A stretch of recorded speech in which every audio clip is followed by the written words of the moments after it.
Welcome back to a Celtic State of Mind. I'm Paul John Dykes, and this afternoon I am once again delighted to be joined by Patrick McGulp, fresh from Albania, and John Hughes. We have loads to catch up on, guys. The small matter of the final Glasgow derby of the season, the aftermath, and then looking ahead not only to the fixtures but to what's going to happen in the summer as well. John, how did you enjoy that or otherwise at the weekend?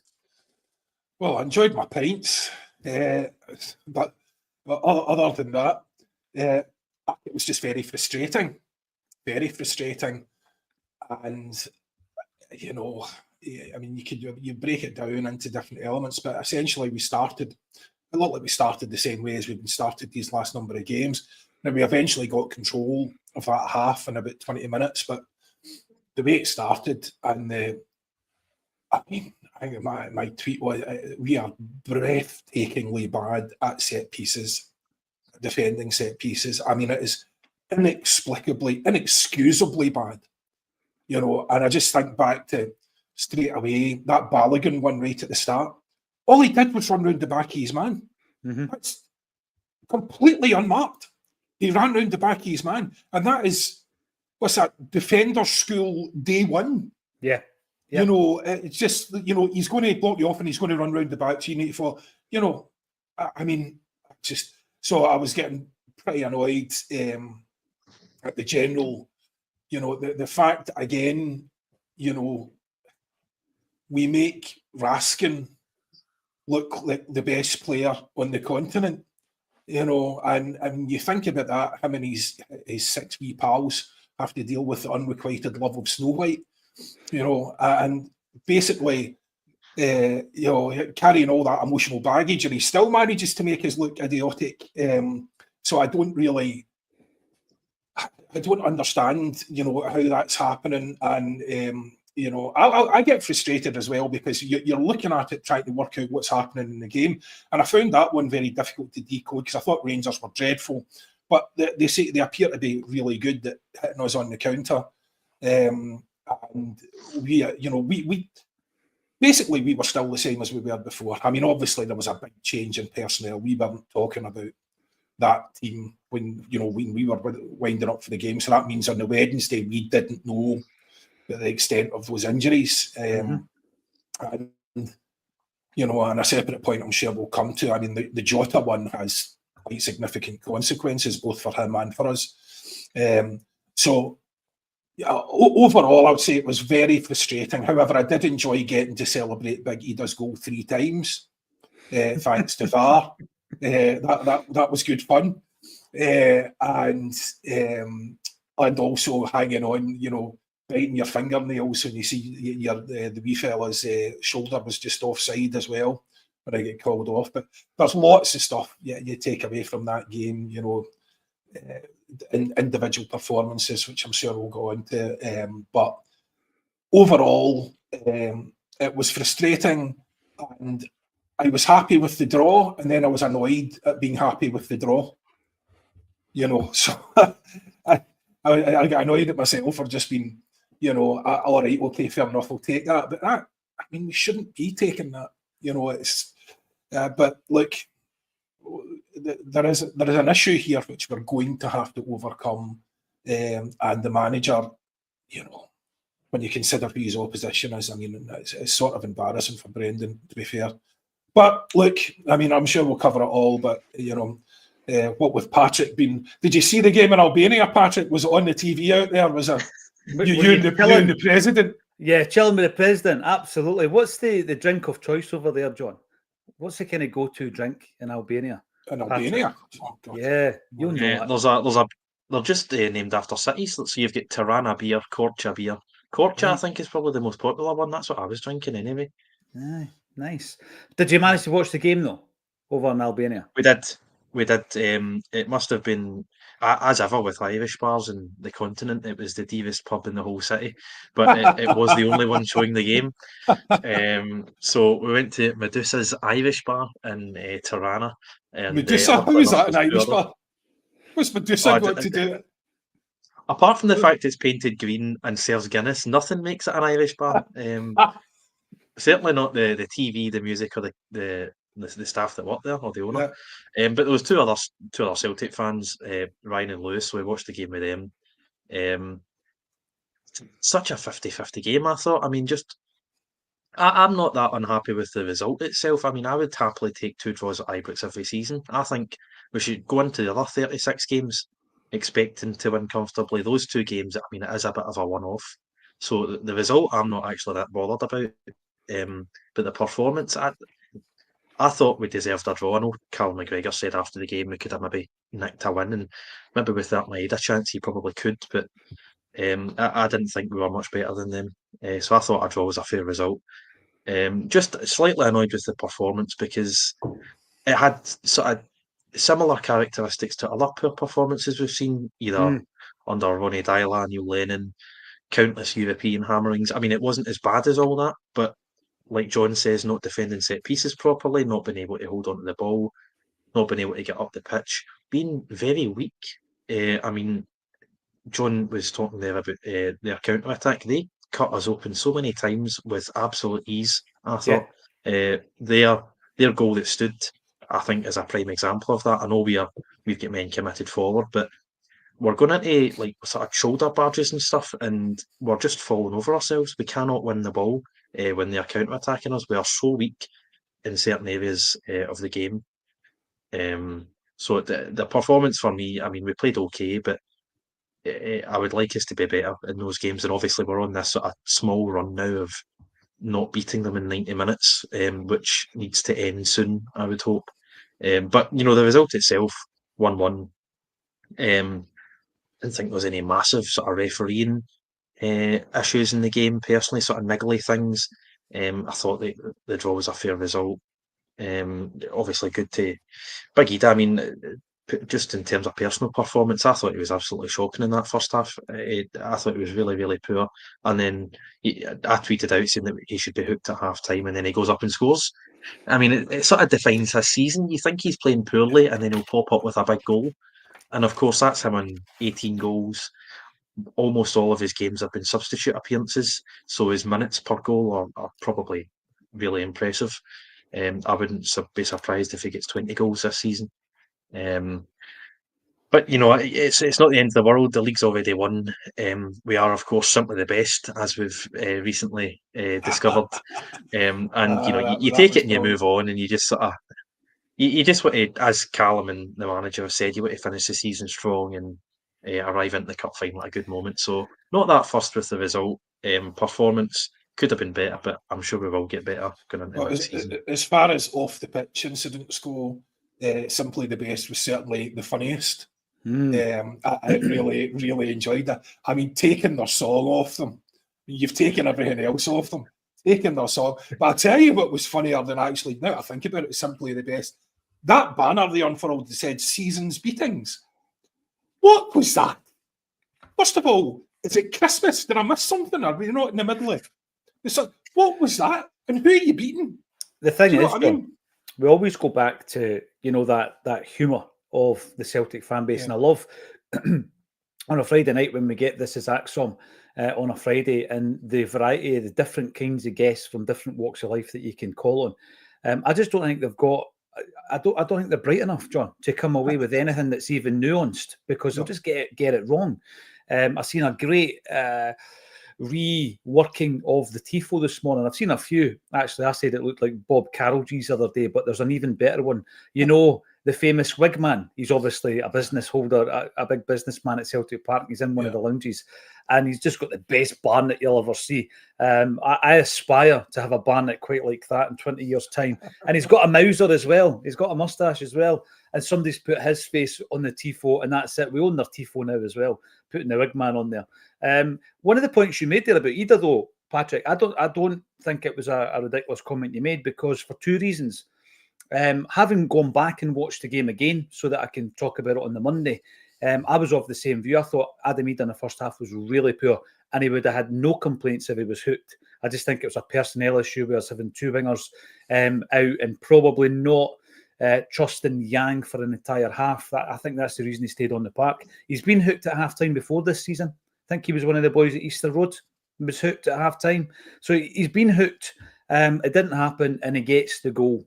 We'll come back to Adam, because I think you're right about the fact that he will get 20 goals this season. He might even score in the Scottish Cup final. In terms of his goals against starts, he's got a brilliant record. So, yeah, he's on a short leash, and he's one of the guys that could be criticised. John, going back onto one of your points as to why it keeps happening, and why we can't kind of click out of it. I was interested to see Kevin Graham actually shared it with me that apparently Brendan Rodgers was going daft at Engels for 10 minutes before he took him off. When I watched the individual performance of Engels, which I did deliberately because he gets criticised constantly, I thought he actually had a good game, but it would appear he wasn't doing what Brendan wanted him to do.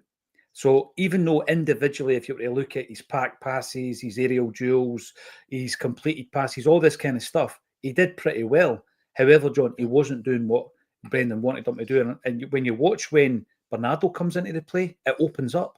Because I think Hatate then pushes a wee bit higher. And he comes into the game, John. Up to that point, he was a bit stifled. Yeah. Well, I was looking at Engels during the game, actually, and I thought, because when he made a mistake, people tend to get on top of it, but then he was doing a lot of good stuff as well. But not doing what the manager wants him to do. Does anyone know what that is?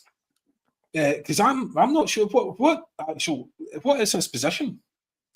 I'm not entirely sure what he's supposed to be doing. I know what Hachate is supposed to be doing. I know what Kalmak's supposed to be doing. But what is Engels doing? I mean, I heard someone saying he's sort of sweeping up behind people on the right, fair enough. But you're looking for someone, like, if you're looking for someone in that sort of, whether it's the Rogic mould or the Matt O'Reilly mould, you need to see far more from him offensively, far, far more. You need to see him getting into the box and having shots and creating havoc. He's too, in my opinion, he's too comfortable never getting into the box. He's too comfortable on the edge of the box and trying to play people through and stuff like that. And, you need to be a threat yourself. I just don't think he creates enough for the role that he's in, where I think he's in.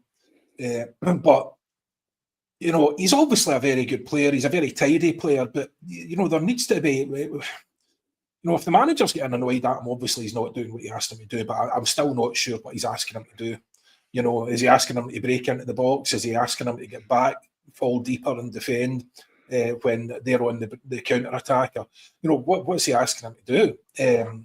So, look, the guy's a good player. We paid for potential. We got potential. He's a very talented boy, and hopefully, he's young and still come good. And I've been banging on for years about we have to pay more for potential, because that's just the game. That's the game that we're in now. So I'm very loath to criticise him. We paid for potential, and that's what we've got. And hopefully it turns around for him. But it's not like he's the worst player in the park. It's not like you could, pick out loads of things and go, well, that was absolutely dreadful. But also at the same time, what's he adding, to make us a more dangerous side? So, for me, it's an interesting one. What are your thoughts? Well, I thought going into the game, Brendan Rodgers mentioned the occasion that Callum McGregor was missing, and he's played Arnie Engels in the Callum McGregor role. But the way he said it, John, was as if to say that he was at his depth in that role. And I would agree with that.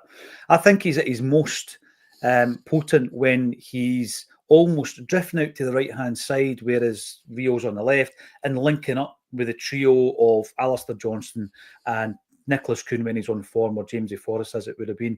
But, you're then looking at a completely different triangle, a different trio entirely at the weekend there with Ralston and Forrest coming in. I'm not using that as an excuse, but he has been very effective at points this season where he's got that good link up with Alistair Johnston, who does the underlap and he plays him through. There was a few moments, John. One of them was, obviously, a big part of this is his assists from set pieces, from corners, from free kicks. And he had a brilliant opportunity from a set piece, and it was a dreadful, dreadful free kick. And straight away you're thinking that's what people are going to remember. But like you say, if you really are focusing on it, there was a moment he gets the ball and he plays a pass across the field that if Hatate plays it, you're thinking, oh, that Real Madrid gif that you keep seeing on socials. He plays the ball to Maeda. I remember that pass. That's how good it was. I remember it. It was tremendous. It was a wee bit like the Dundee United pass, John, that led to a goal for Kuhn the previous weekend. So there are moments, but what's happening is there is a role for him, but I'm not sure that we can define it, and I'm not quite sure if Arnie Engels knows exactly what it is, because apparently he was being berated by Brendan Rodgers for 10 minutes prior to coming off. And then what happens is Bernardo comes on, and then he sticks in your mind as having a good impact, Bernardo, I think. Every time he gets the ball. Again, stronger, John. I think Engels has got the ability, he's got the potential to be a strong midfielder, a physical midfielder, but he's not there yet. However, Bernardo seems to have piled on that muscle that we like to see. Remember, Christie did it, and then he goes down south and he's able to mix it down there because he's got the physicality. Bernardo looks like a stronger player to me. Wouldn't surprise me if he gets everyone in the team, actually, between now and the cup final as a result of that, John. Well, I mean, Bernardo, not to cover old ground, but you'll remember we were slagging him endlessly for the fact that the keeper had more forward passes than him at one point, when he was first starting out. He just wouldn't pass the ball forward. It was horrendous. Mm-hmm. And then he got that goal, and all of a sudden, he's having shots all over the place. And so he's adding something, especially, that goal against Rangers, I think, particularly turned things around for him.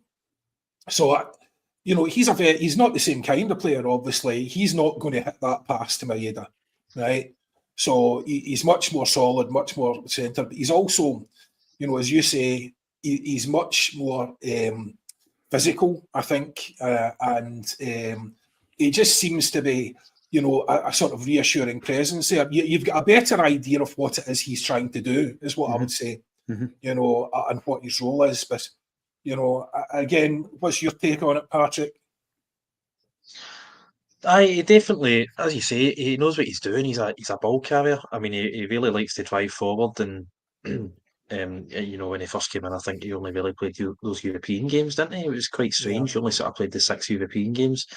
Wouldn't play him in the league, but I mean, we know what he can bring. He's close control. I think we've discussed it on here sort of back at the beginning of this season. His close control at times is phenomenal. He likes a shot from distance. As you said, Paul John, he really did open up the game, sort of taking the ball forward, driving forward. And he does look as if he knows certainly what he wants to do and sort of what the manager wants him to do. I do remember that pass from Engels, and I thought Engels, the first 30-35 minutes, played really, really well. And then last 5-10 minutes of the first half, I thought he was quite poor. And then I think he was hooked quite early in the second half.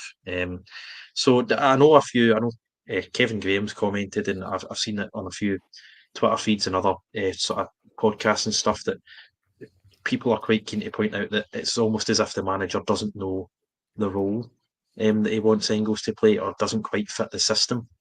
So I'm no tactical analyst, I'm no football expert, but it does feel sometimes as if he doesn't know his place, or he's a bit out of place. And yet other times, I think back to the League Cup final, the run he makes out wide, cuts it back to Kuhn, sets up what should have been the winning goal. He obviously came into a great bit of form sort of leading up to the new year and just after the new year. I think some of the passes he makes, and even some of the close control out in the wing with Johnson and Kuhn, I think he links up really well with them. But it's sort of backwards and forwards sometimes. It's you don't know what type of player you're going to get. And there is obviously 2 massive caveats. I mean, he is our record signing.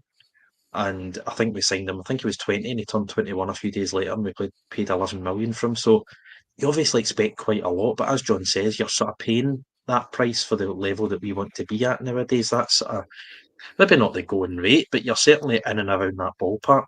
Obviously, then the other caveat is he is only 21, and he's basically been a first-team starter the whole season.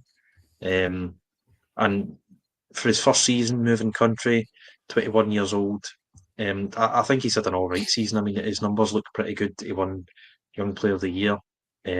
So not a bad season by any means. It just maybe either played at a position or doesn't know his role, or either the manager doesn't know his best position. But certainly not a concern, I don't think. I mean, he's quite clearly a talented player, young, plenty of potential. So almost sort of excited to see what happens with him next season.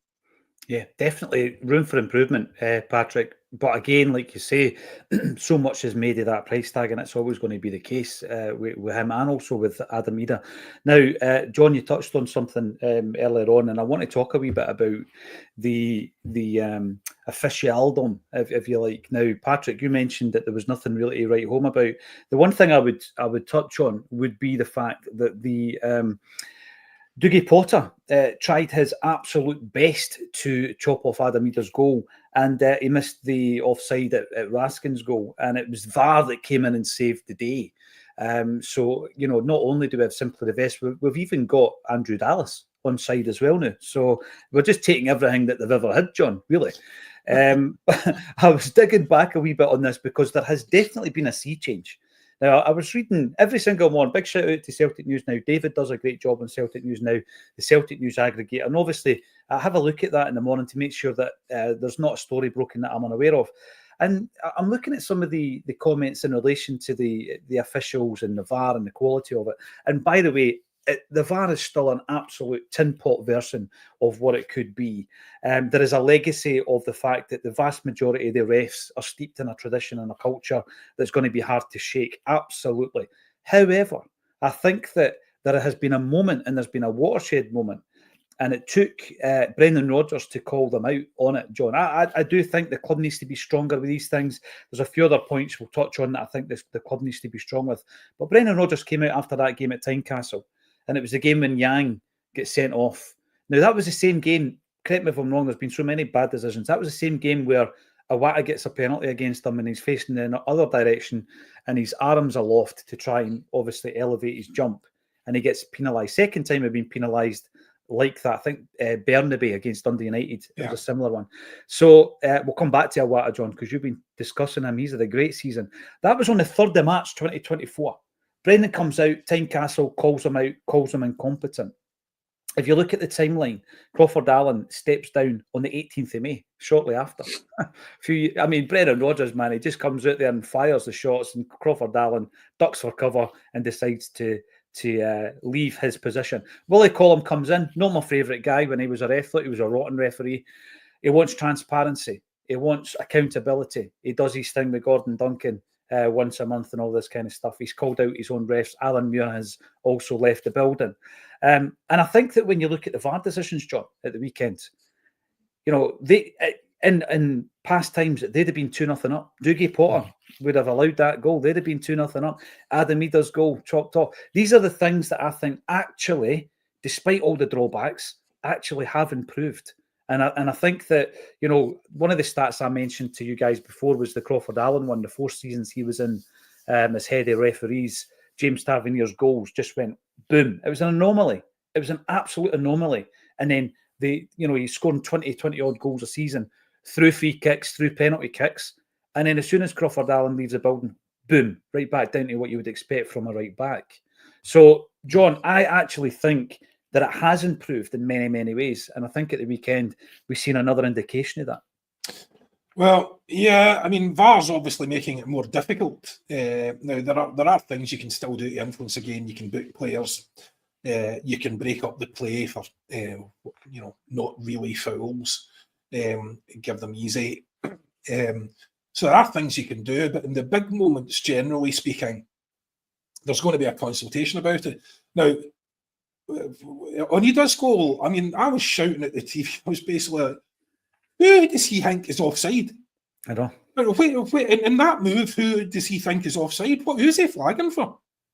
And then someone said, it might be Maeda, because Maeda was quite close to the keeper. And I was like, aye, but, unless he's literally blocking the keeper, that just doesn't count. And so I don't know what he was at there. And they're asking one, okay, maybe you could give him that. It was tight enough. But I thought he was pretty clearly offside when you see it back, but not maybe that easy to see with the naked eye.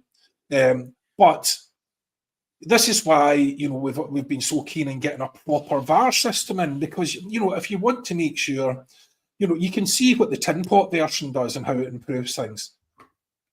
So, if we do away with the tin pot version, get an actual proper version, then, the ref, what the ref does is going to be really secondary to any game, because, as I say, he's going to be restricted to, if he wants, booking people earlier, giving breaking free the play tips up. for their breaking the play up. Nick Walsh is bad for that. But Nick Walsh was bad for that at the weekend, actually. Just giving free kick after free kick, John.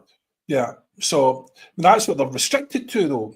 Yeah. Now, that doesn't help your play, but those are not definitive moments. That's just something you'd have to overcome. But in those definitive moments, I mean, basically, it's very difficult for them now to essentially cheat. So you're far less likely to assume that they're cheating and more likely to assume that they're incompetent if something goes wrong. Because if they're doing it consistently, they'll get caught out. Yeah. So I think VAR has been tremendous like that. But I mean, it's such a poor system. Those stupid offside decisions where, you need a compass and a protractor and, you need to measure the thickness of lines. And, I'm just thinking all the young ones listening to this are going, what's a compass and a protractor? Techie drawn, John. Techie drawn. Those were the days. So,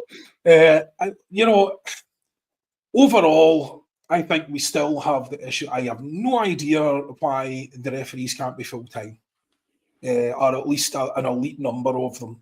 Call it 10 referees, pay them 40, 50 grand a year, whatever it is, that makes it competitive. And potential for bonuses or something if they don't make a pig's ear of it. How much is that going to impact on the SFA? I mean, how skint are the SFA? This is it. This is the thing, John, because it's not about not having the money. It's how they use it for me. It's like your local council. It's like the government. It's how they use the fund. The funds are there.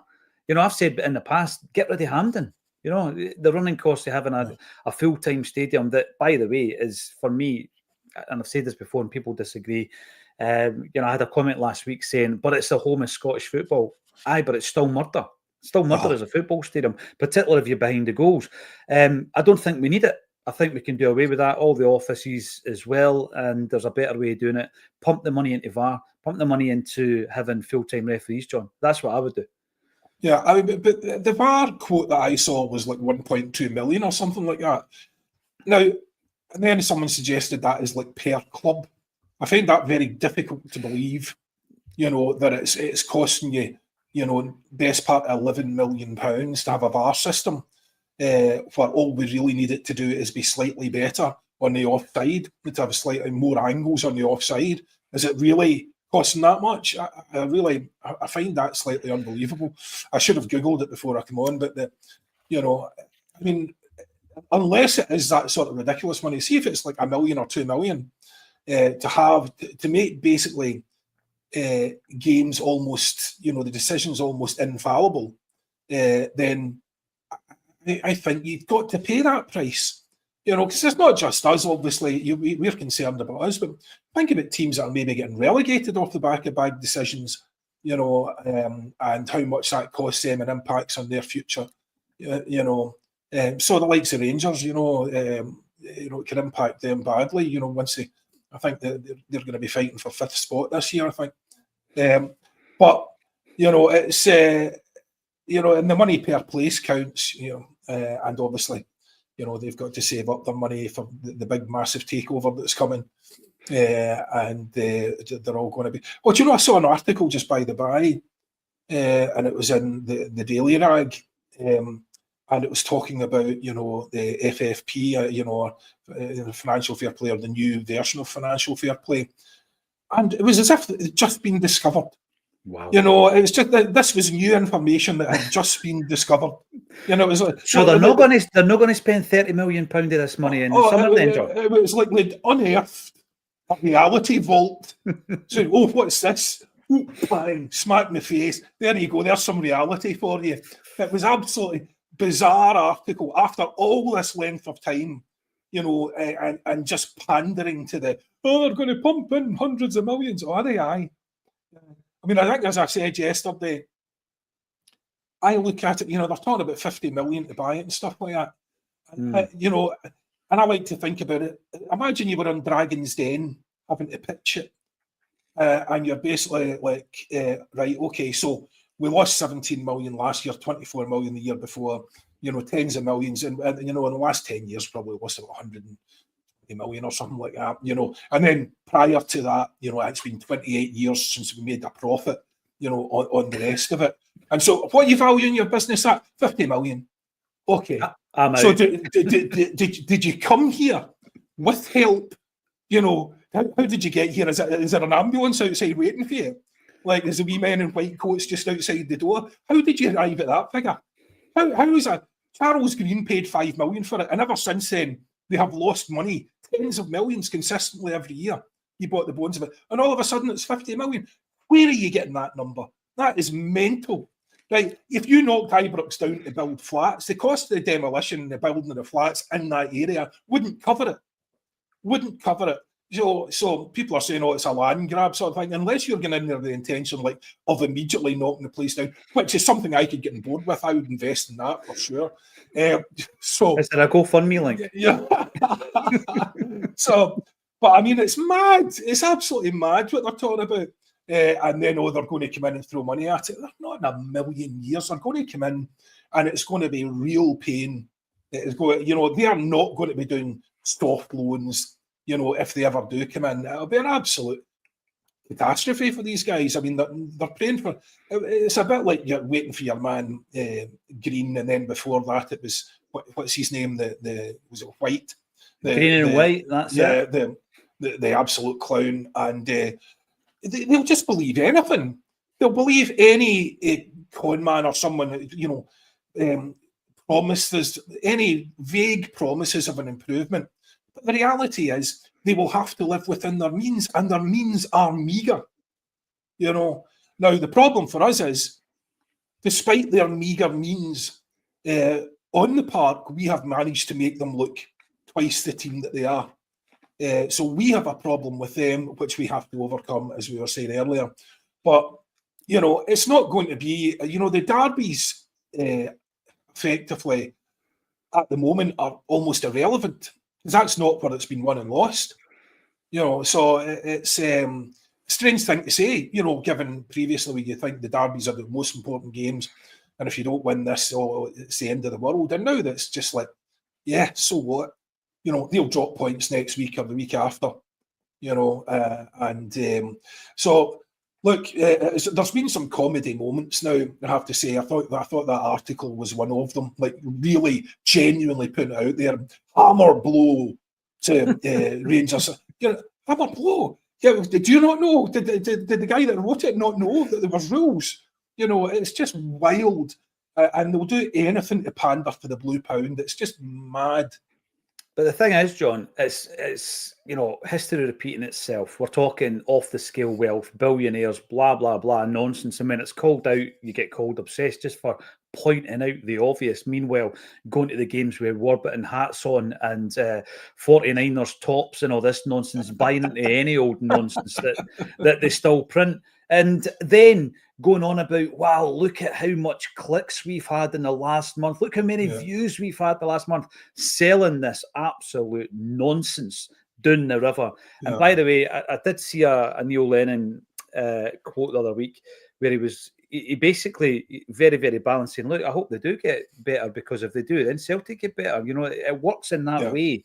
If somebody comes in and stabilises the club. The other one I would throw in, without spending too much time on it, is you get an organisation like that with absolutely no emotional attachment to a football club, John. They want to run it as a business, and a big part of that will be to strip it of all the excess baggage that was on show at the weekend. And then you ask the question, do you want the hatred or do you want the success? And I tell you what, it shouldn't be a difficult decision, but it will be in that scenario. That will be a very difficult decision. Strip them of their culture. It'll be more difficult stripping them of their bucky bottles, I think, is the biggest problem they've got, and just, I mean, that's an excellent point you make, Paul John, but I mean that is, there has to be massive consequences for that. It cannot continue. Every time we're there, you're getting people getting pelted with bottles, whether it's the fans or the keeper, and it's every single time now. And yet they just carry on. How do they get away with it? I don't know. It's a big Masonic mystery. You just don't know. It could be anything. How are they pulling it off? Well, for me, John, let's go back to that thing where Brendan Rodgers calls the referees out. He calls the SFA out on the 3rd of March. On the 18th of March, Crawford Allen steps down. I think he stepped down because he realised that we were going to go into that hearing with a dossier of information that would prove that it was more likely to land on the moon than never to concede a penalty for 70 games in a row. And it was like a situation where Brendan Rodgers had to call it out. The club didn't call it out. I went on this morning in case I'd missed it because Brendan Rodgers called out the missiles, John, after the game. Brendan done it again. And I've had a wee look here and I'm thinking, right, where's the statement? Where's the statement? Because there isn't one. There isn't one. Yeah. And you think to yourself, right, okay, so is it down to Brendan every time? Because it you shouldn't be. You know what they're thinking though. What they're thinking is we don't want to call out in case it happens at our stadium. You know what I mean? In case someone does it at ours. And then it's then we've got to deal with that. So they would prefer to write letters behind closed doors and say, oh well, this isn't really on. But I mean, there should be netting in front of their fans. There has to be something. Mm-hmm. I mean, you can't have the fences anymore, obviously, but there should be some form of netting where they just can't throw stuff on. You cannot have this. It's only a matter of time. I mean, the coach got how many stitches the last time we were there? I know. And that's just, when was the last time that was mentioned? And what did Brendan say about the missiles, by the way? I missed that. He just said that it's ongoing and it's his players that are being targeted. And this is the thing, John, right? You've got images of fans, Celtic fans. Patrick, I'm not sure if you've gone to Ibrox since we've had that tiny wee section. Celtic fans similarly being hit with bottles. You've got the glass in the goalmouth of Joe Hart. You've got the physiotherapist with his head cracked open with a bottle of bucket or a bottle of beer from the hospitality area. And then you've got that incident again. And yeah, there's glass bottles on the park, but they were raining down on Sunny Sallow, John. Mm-hmm. There's a bit of fan footage from, I think, waiting for the Ida goal to get chopped off. So from the Rangers end, and inadvertently they have captured loads and loads, some cups and all the rest of it, vapes, whatever, raining down on Sunny Sallow. Wow. To the point where I think Sinisalo walks out his own box to make sure he's not going to get hit. Yeah. But yeah, who can believe that, and this is, you think about what we were talking about, last week about kneecap and people calling all that out and stuff like that. And that's just politicians looking for easy wins because they cannot get anything done in the real world. So they're just looking for some attention. But you can have an impact on this. You can actually make a change here to say, look, this needs to be dealt with one way or another. And, at the same time, you're calling out the hurty words. People are throwing bottles at someone else's head. Yeah.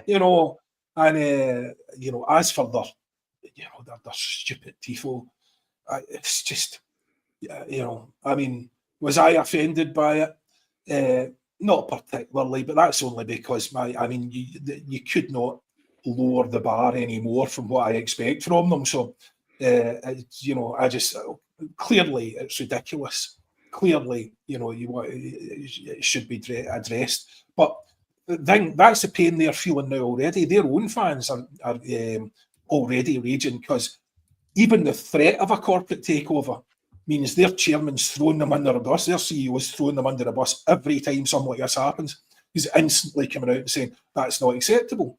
Because if you are trying to, basically, I can't think of a polite way to say that, if you're trying to make yourself available for a corporate sugar daddy. I think I know what you were thinking there. Yeah, I think somehow you've got to be aware of their sensibilities, which are, of course, not sectarian and not bigoted. So they're coming in there and they're looking at this thing as a business. And if you're presenting this fan base that clearly has a massive problem, you're trying to cover that up as much as possible. So again, for all these guys hoping, we're going to come in and we're going to dominate and we're going to do this and we're going to do that, all this nonsense. The other thing that's going to happen is, no, you're not. That's the first. Number one is, and number two is, no, your bigotry will not be accepted by someone who's coming in on that basis. So they will hunt you from the stadium. So if you're standing there singing up to your knees and feeding blood for 90 minutes, you're going to have a problem, because they'll just not accept it. Because what they're looking to do is obviously they have to make it available to family. They have to have people coming there for an experience. They have to. That's all they can do, right? And in order to do that, you need to weed out this toxic, disgusting, vile, regressive nonsense. And you just start banning people all over the place. You make it unacceptable in the culture, and you make it just very difficult for them. And for people who don't care what your complaint is about, you want to be able to celebrate your culture, and your culture just happens to be culture, and you want to spout your bigotry. They won't accept it. It's not going to happen. And again, it's wild to think that anyone coming in would accept that. So I don't know what these guys are hoping for. I think they're probably just hoping to avoid bankruptcy for most of them at the moment. But certainly, it's not going to. It's going to change fundamentally everything. And can I just point out one thing? Sorry, I'm ranting here. Just point out one thing I thought was a brilliant comment Alan made on the Huddle Breakdown a few weeks ago. He was talking about our ticket prices and ticket prices in general, but he was saying that the thing with these American organisations coming in and starting that sort of process is they don't want season tickets. They want to be able to sell seats for £1,000 a pop to someone who's coming up on holiday, right? They want dynamic pricing. They don't want you to have your regular seat. That's why you see things, all these stories from Man United and so on. Every week, my granddad died, and we've had that ticket for 120 years, and now they want to let us keep it. And all that. They don't want season tickets because they can charge so much for the actual product. And so, for all we complain about, tickets, if you start allowing organisations like that into your game, things could go a different way entirely. That's interesting, John, because I seen it. I think it was. There was also messages out there that if you use a ticket scheme to transfer your ticket more than 2 or 3 times or something in the season, then they can take your season ticket off. And that is because as an income stream, it's not as important to the Premiership down south as it is to the Scottish Premiership, because obviously season ticket sales are a huge part of the planning financially of a football club up here. Patrick, again, I think in terms of the TIFO, we've mentioned that we weren't sure if it was Bob Carrollgees or Terry Sullivan from Brookside or maybe Souness. I'm not sure who it was, but I would love to see Wigman maybe staring down the barrel of some tears in a water bottle, scushing that. And the Rebels have won, because the Rebels did win, and we continue to win. Sorry, Paul John, would you mind going back and just coming up with a couple of references of things that might have happened while Patrick was alive? People with big hair during Patrick's lifetime. Yeah, people with big hair. Go and check it out. Brookside. I just mentioned Brookside. I mean, when did that end? That must have been the 90s, right? Check out Terry Sullivan, man. I mean, obviously there was the old calm down thing. That happened because of guys like Terry Sullivan with the Mauser and the perm. So you know what the comedy is, Patrick, but this was the source of said comedy. Apparently, if you were in Liverpool, you had a perm and a moustache, John. I mean, I don't want to upset anybody from Liverpool, but that was kind of like the comedic side of it. Calm down. Yeah, by the way, exactly. I do. One of them was the McGann brother, I think. But listen, something that, on a serious note here, sorry, Patrick, something before your time, mate. I feel like you're being a wee bit left out here. A big shout out to former Celtic striker Andy Payton, who I learned yesterday has announced in an interview that he's been diagnosed with early onset dementia. Now, he's only 57 years of age. Now, Andy came up and participated in the St. Roch Centenary. He was one of the best players on the pitch, I've got to say, actually. Really fit, and stayed in the Burnside overnight and was a real part of that, and it was great to catch up with them. Really handy striker and a really rubbish team. So our thoughts and our support is with Andy. Sent him a wee message wishing him all the best. Anything we can do, obviously we will. But it's another reminder, Patrick, of this issue within football that I don't think the football authorities want to accept, by all accounts. I was with Chris Sutton on Friday night, and we always touch on the progress he's trying to make down south. His father was an ex-Norwich player, and he had dementia before passing away as well. And Chris is fighting for the families, the widows, the families of these ex-players, and the players themselves, whilst they're suffering it as well, to be recompensed by the authorities, because it's football that's caused it. It's a work injury. It's an injury whilst at work, Patrick. There's no doubt about it. And Andy Payton, he's a young man, because when I mention him there, John, you think to yourself, he's not old enough. But it's happening to younger and younger individuals, and it is football related. I mean, let's cut through any of the nonsense. That's what's caused this, isn't it, Patrick? But I think the associations need to do better, and I think you need strong former players associations to support these players as well.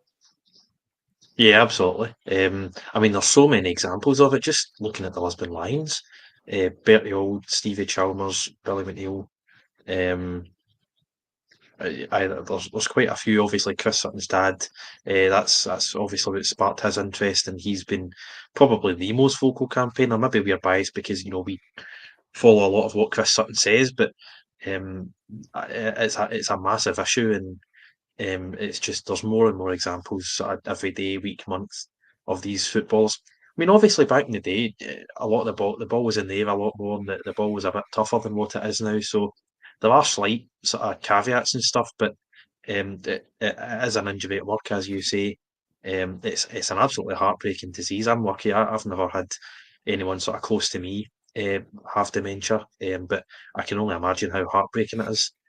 And you're right. I mean, there's been some progress, but not nearly enough. Not in terms of compensation, not in terms of changing the rules. I can't remember exactly what Chris Sutton suggested. I think he wanted it, limited to sort of 20 headers per training session, and then you're allowed to do it in a match day because it's only a 90-minute game. There's going to be a limited headers, but you obviously need to limit the impact to the head because it does so much damage.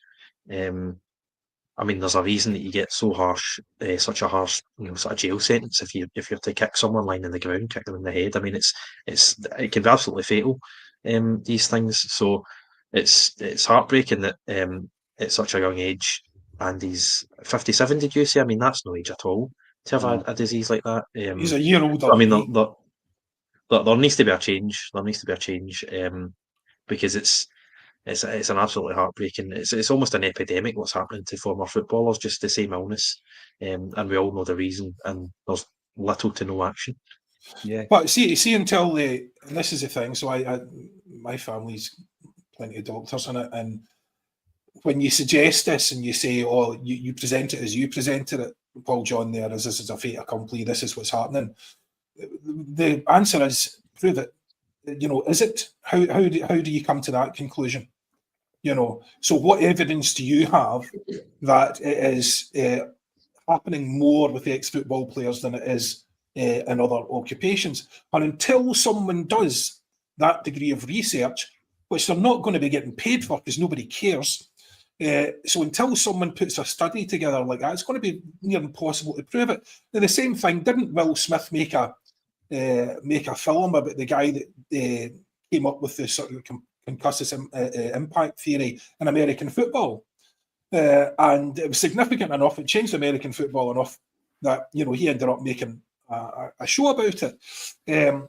But, until we've got here is the general population and here is how often they suffer from these illnesses, and here is this occupation and here's how people are affected by that.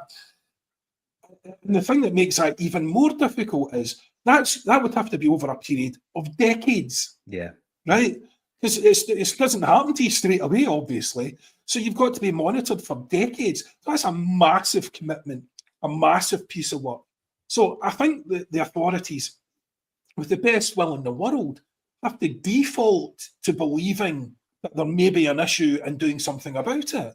Right? Because unless they're going to, as I say, invest in this decades-long study of thousands upon thousands of people, and you have to have the placebo group, as it were, as well. So you need to have people in occupations where, you know, you might have this sort of thing, or in sports where you might have this sort of thing happening. You have to have people who've got nothing to do with it. You have to have people. So you're talking tens and tens of thousands of people in a massive, massive study. I don't know who would fund that. Nobody, as far as I can tell. So as I say, you know, if the football authorities have anything about them, you have to default to the position that we need to take care of the players. We might not be able to prove categorically, but it is happening a lot. You know, especially with the older players now, there's nothing to suggest that it's going to lessen in any way. So can we not just default to that and say, look, you know, as you say, reduce the number of times you're heading the ball in training, you know, and have that mandated, especially at youth level. You know, so again, I don't see that it's that difficult, but you know, it's like the will to do something. It's like getting organisations move, getting this collective will to do something. It's nearly always only spurred on by either irrefutable evidence, financial jeopardy, or some sort of scandal. So, you know, and none of those things are likely to happen in this case. So you're really hoping for the best. I think Chris Sutton is doing his best, but I think he'd even tell you, you know, it's like banging your head against a brick wall, and which in this case is not an appropriate metaphor. Let me just take that back. So, but you know, it's very, very difficult, and that is, I mean, I have to say, that's particularly horrendous news about Andy Payton. He is literally only a year older than me, and one of my close friends' father died from early onset dementia. Wasn't good, you know. No. So I wish him all the very best. Yeah, I spoke to my friend Andy Lynch. We worked on his book, and he was talking about like the training regime back then, John, whereby you would have heading practice, and like Patrick's already said, heavier balls, waterlogged pitches, so the ball's getting heavier and heavier, retaining the weight. He said, and you would go behind the goals until it was your turn to then take the head, and then you would do the cross and all the rest of it like a drill. He says, when you were behind the goals waiting on your shot, he says, you were seeing stars after heading the ball. He said, we were all getting that kind of, it was almost like you were drunk, punch drunk. So, wow. Yes, absolutely. There's a lot of ex-players very, very concerned about this as well. So our thoughts are with Andy, and we wish him absolutely. I've never heard that before, Paul John. That's a hell of a story. I've never heard someone saying that before. Yeah. And I've often wondered, because I was terrible at heading the ball myself. Mainly because, like, I mean, look at this face. I'm gorgeous. You don't want to ruin it, like. You know, so it was always something to me that, I mean, I always found it sore to do. You know, especially in a hard ball coming in. It's not, you know, you can't just pretend. You can tough it out, like. But I mean, if you hit it at speed, it's sore. Yeah. You know, and you know, I wasn't heading balls that are made of leather and gathering water and moisture as the game went on, and you're basically, it's like heading a brick back in the day.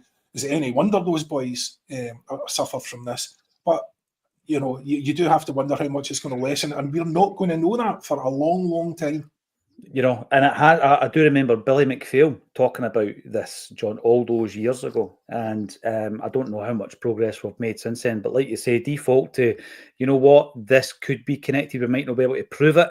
Let's look after the players. Let's look after their families as well, without a doubt. Now, here's a thing as well, gents. Talking about awards and all that, I'm going to get some of these comments coming up. Apologies.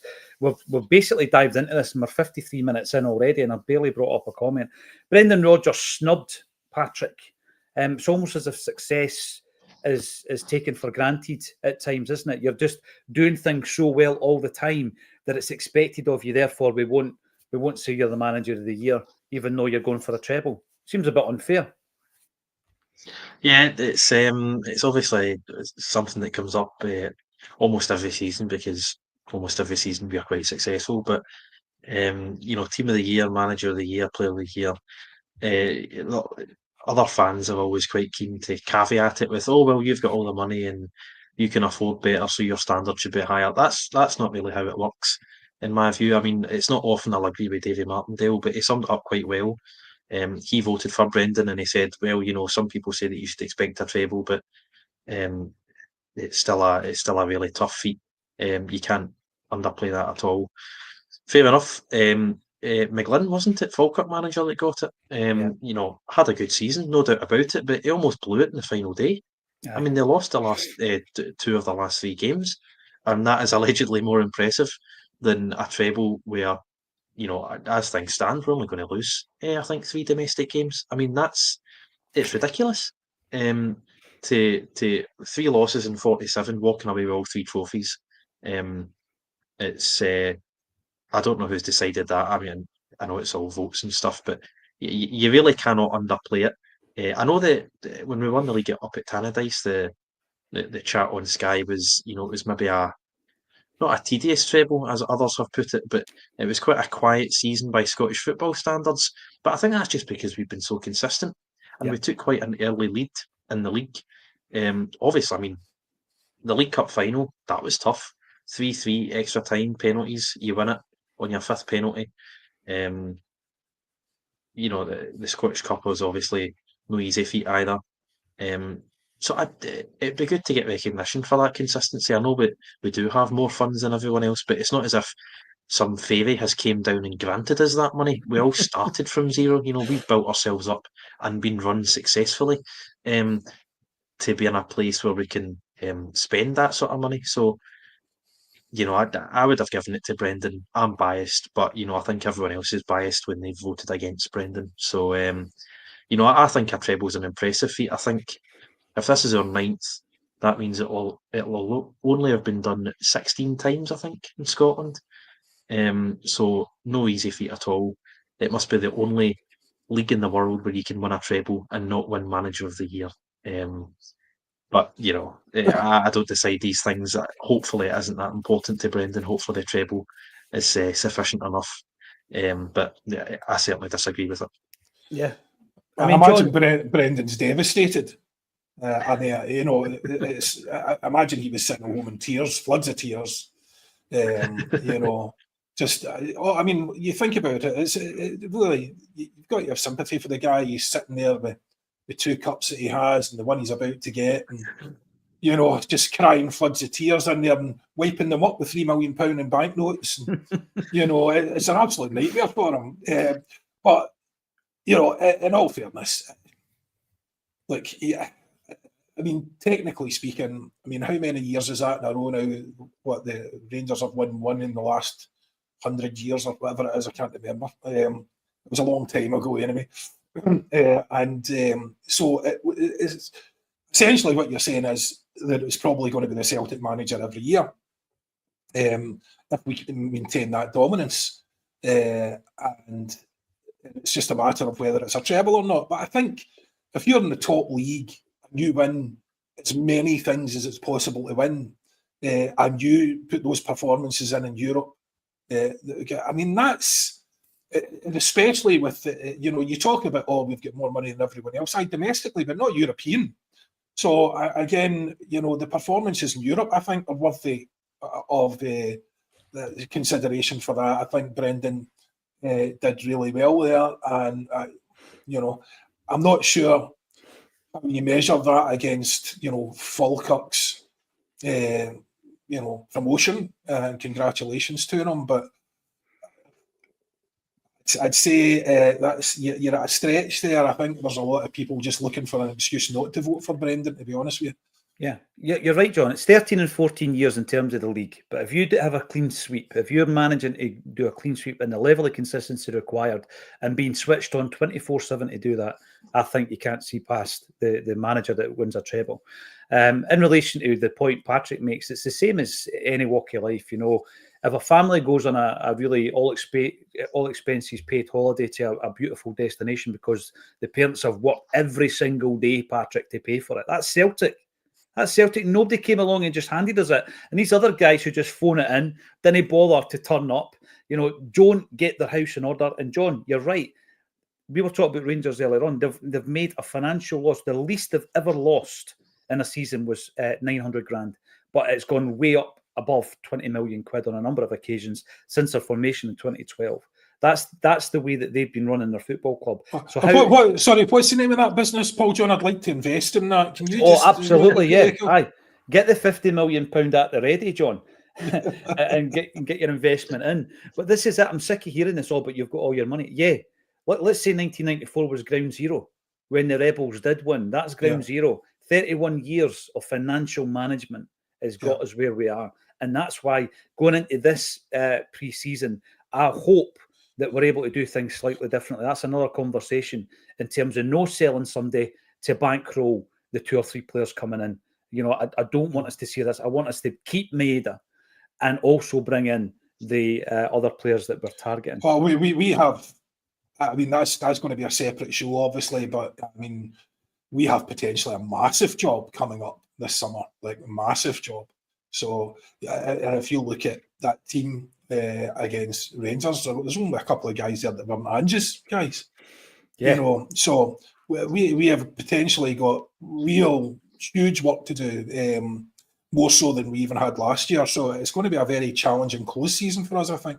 No, it definitely is, John. I mean, the big point I make is, right, we sell Matt O'Reilly and we sell Kyogo.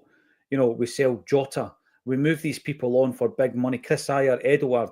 There's always big players going out in the summer. And you look at that and think, well, what would happen if we supplement the squad without getting rid of the star man? And the star man this time round's Maeda. There might be interest. There's already gossip and speculation around that.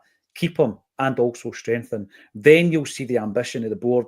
And hopefully at that point, then there'll be a chance that Brendan will stay that wee bit longer. If we don't, I think you'll see it as 3 years and that'll be it. And we need to move on to someone else.